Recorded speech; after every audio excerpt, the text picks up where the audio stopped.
Hello and welcome to The Road to Copenhagen. I'm Susan McGinnis, here with Executive Editor Margaret Ryan, and right now we are talking about how we got here, meaning how global leaders got to this current decision point. Margaret, take us back to the start of when scientists first started noticing the rise in temperatures, and this happened as early as the 1960s and 70s.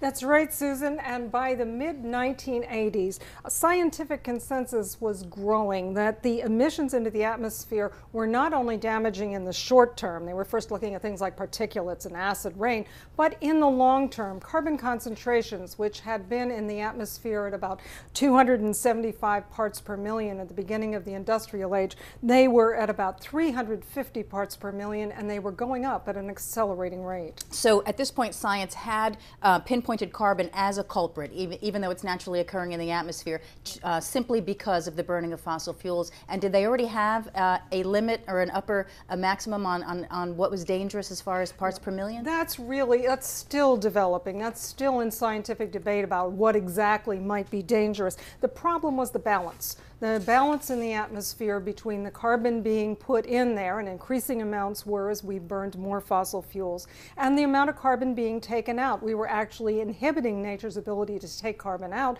because we're paving over more stuff and we're cutting down trees. Tropical forests were going. So it was throwing everything completely out of balance, and the worry was more carbon in the atmosphere. Carbon's a reflective, and it meant as sunlight came in and struck the earth, instead of going back out into space, it was being reflected back, and the heat load in the atmosphere was growing. Okay, so as far as science goes, the problem is found. Then we know that in 1988, two UN organizations, the World Meteorological Organization and the UN Environment Program, they established, this is what we hear about every day, the IPCC, the Intergovernmental Panel on Climate Change, and this is where all of the research began.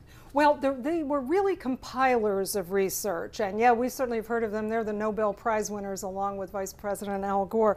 What they did was get hundreds of scientists to chip in and volunteer, in some cases their time, but also to pull together all of the research that was being done in different countries, different parts of the world. And you know, we have no scientist that I know of who claims everything's known, but you had a lot of researchers who were trying to figure out just how climate works and to model things and the mechanisms, what happens with the oceans, what happens with the atmosphere.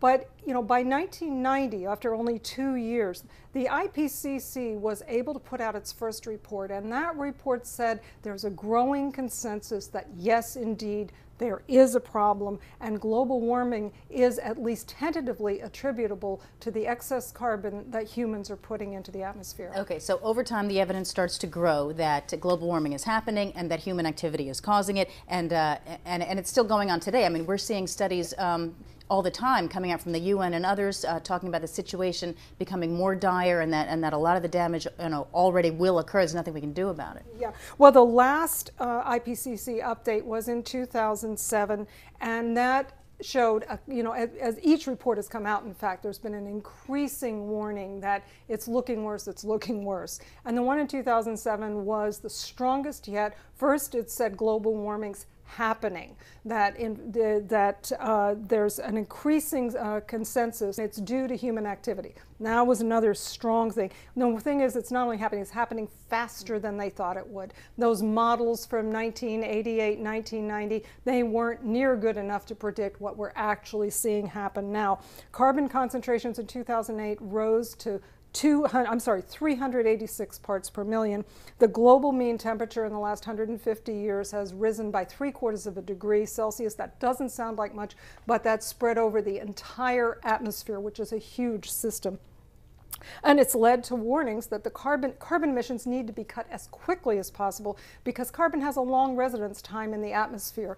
It means that right now some warming will occur because of the carbon that's already up there, and the best thing we can do is start cutting back as soon as possible. Okay, so all of this research under the auspices of the IPCC, the situation's becoming more dire. This finally leads to a very quick agreement, and this happened in Rio. That's right. It was 2 years, and everybody says for an international treaty treaty. That's really fast. It was in Rio de Janeiro. President George H.W. Bush signed that treaty for the United States. The treaty formally created the UN Framework Convention on Climate Change, and that's what everything else since is happening under that framework. It's kind of an umbrella treaty. And in the Rio Treaty, the world's governments recognized that there is a problem, and they pledged to do their part about it. But it didn't have a lot of specifics. Right. Okay. So the Rio Treaty is the UNFCCC. It established that framework from which future agreements were made under. That's right. But it had a lot of holes in it, placeholders, I guess. Pretty much like some of the negotiating texts we're seeing now in Copenhagen, or for Copenhagen. The big questions about who would cut carbon output, how the reductions would be paid for, and help to countries that really couldn't pay for it, the developing countries in particular. All that was left to further negotiations, and it was 5 more years before there were any results. But the Rio Treaty itself, that's what the world's building on in Copenhagen. All right, a fascinating look at history. Margaret Ryan, thank you so much for that backgrounder on how we got here. One of several backgrounders on the road to Copenhagen Clean Skies News is providing. Click on any of these to find out all you need to know about the global talks coming up in December.